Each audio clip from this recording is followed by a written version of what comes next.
Hey everyone, it's Graeme Street. I'm the owner for cyclo-core.com, and you're joining me here on my YouTube channel. I know many of you have been following me for my BC bike race blogs that I did every day for the 7-day BC bike race. I'd say probably one of the coolest, most adventurous things I've ever done in almost 30 years of riding a bicycle.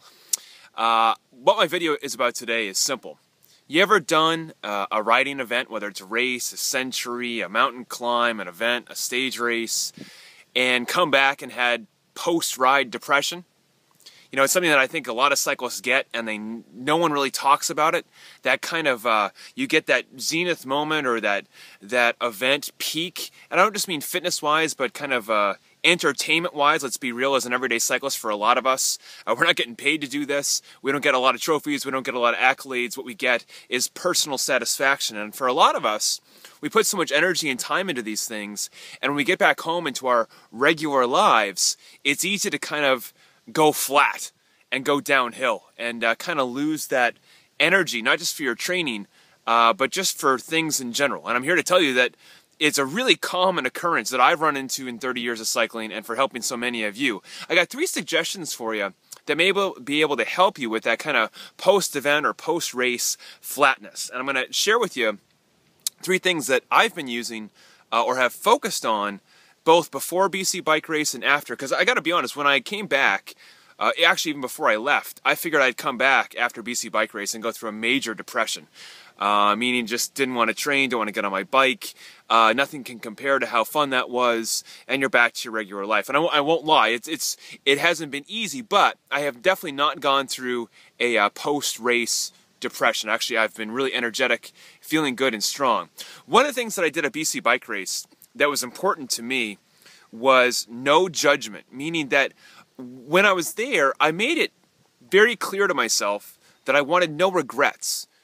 And that meant that you couldn't have judgment. The second you have judgment on how you place or how you race or how fast you go or a certain time is the second you start to set yourself up for not failure, but for either disappointment or that post-race flatness. I think so many of us put so much expectations on ourselves that we forget that this is supposed to be fun.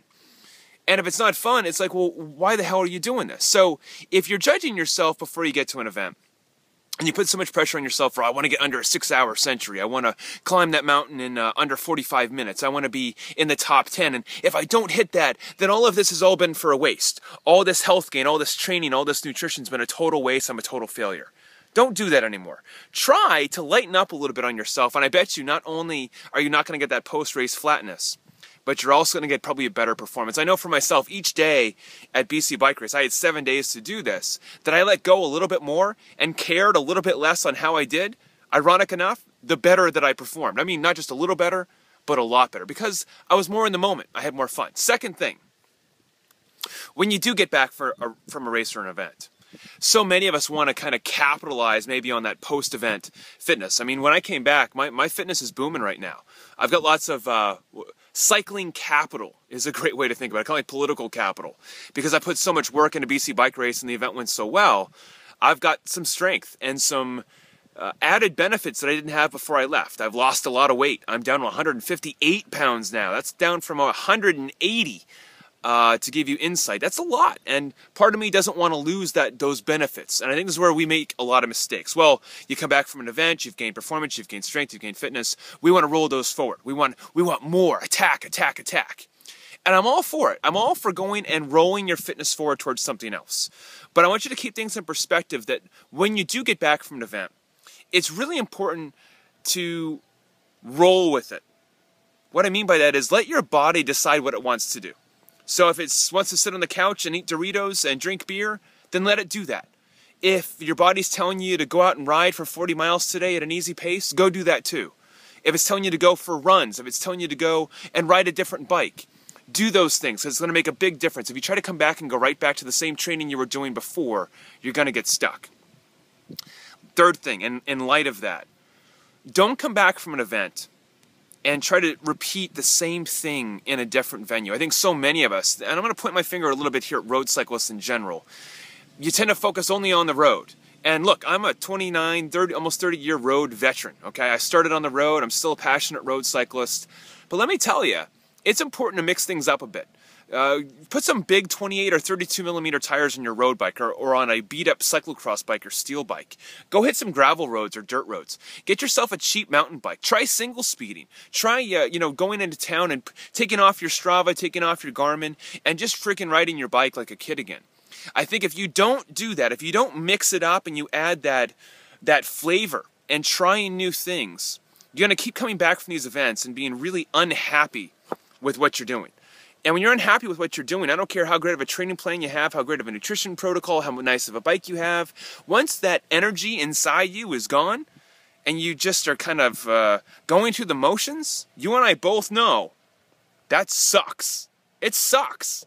And no one wants to feel like that. And it's because we're just making some simple mistakes. So for me right now, I'm headed to the Jeremy Powers Grand Fundo this weekend. That's this Sunday. I did it last year. Hard frickin' ride. It's up in Northampton or Southampton, Massachusetts, a place where I do a lot of training.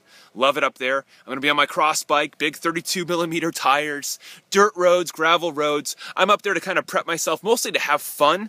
I have no performance objective for this weekend at all, other than just to have fun. I'm getting myself prepped for the D2R2. That's the 180 kilometer Deerfield Dirt Road Randonnée. This will be my third time doing it. I do believe it's probably one of the hardest, most fun rides in the world, but it is probably one of the most challenging one-day rides I've ever done. I'll reinitiate my training for that after I get back from this weekend. So although I've been training this past week or two since I've been back from BC, it hasn't been with a protocol. So when I do get back from the Jam Fund, I'll be doing the the Cyclo 90 in season, the road endurance and road climbing plans. I'm going to be taking a break from my mountain bike for quite a while. I won't even touch my mountain bike for the next several weeks, unless I'm doing some kind of enduro or something like that, just for building endurance or because my body wants to. And by doing that, it allows my body some reprieve between those disciplines of the different types of training. That's what makes them so valuable. I hope these tips are helpful for you. If you need a good training protocol to balance you out between training and nutrition, always check out the Cyclo 90 Base to begin. For those of you that are already experienced with that, Cyclo 90 in season is a killer package for both road and mountain bike. But remember, regardless of what I offer you for training or nutrition, as long as you're having fun and trying new things, my training systems will work for you. If you're trying to grind it out and be so rigid where it's either full success or total failure, then go buy someone else's stuff or go watch someone else's video, because that's not what I'm about, and that's not what I wanted to be trying to sell you. I hope these are helpful, my friend. Please share it with friends. I'll talk to you after this weekend, after the Jeremy Powers Grand Fundo, which, by the way, the registration is still open. It's a great event. There's a lot of pros there that come. It's fun, but remember, it's going to be hard, so make sure you're smiling all the way through. Talk to you soon.